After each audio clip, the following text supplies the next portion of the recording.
What you see here is $10,000 on the table. You can take this money as a loan, but I will charge you a little bit of interest rate. Like most people, you take the money and you go buy a nice car. But in 10 years, it's time to pay me back. And because of interest rates, now you owe me $20,000 and not 10. You will say, I don't have money to give you. And if you don't, I take your car and a piece of your house. This is how debt works. And after 3 years of traveling the world, I noticed that this is exactly what China is doing.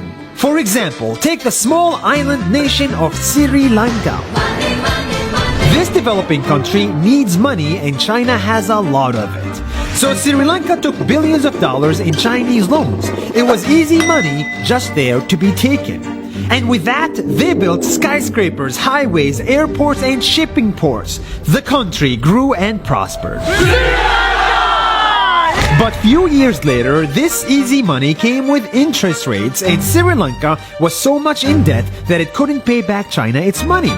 And the only way out was to give China control of what they had built. In other words, Sri Lanka lost a piece of its home to China because of debt. This is the Chinese money trap. And it's a real thing I saw all over the world. In Papua New Guinea, I saw $2 billion in loans given by the Chinese to build skyscrapers, infrastructures, and ports. But there is no way this remote developing country can pay it back or its interest rate. And the only way out is to give China control of the country. In the Maldives, Pakistan, Malaysia, Laos, Kazakhstan, Mongolia, Egypt, Kenya, and South Africa,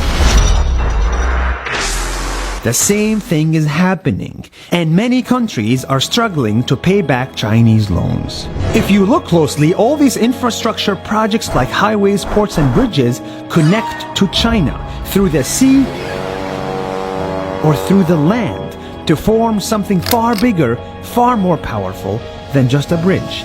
A new Silk Road. The world is already made by China, and I think slowly it will be owned by China. Don't get me wrong, building bridges, ports, highways, and airports is a great thing for the people and the country, but they come at a very high cost. And when these countries can't pay back the loans, these countries will lose their homes. One thing my parents had taught me is that there's no such thing as a free lunch or a free ride.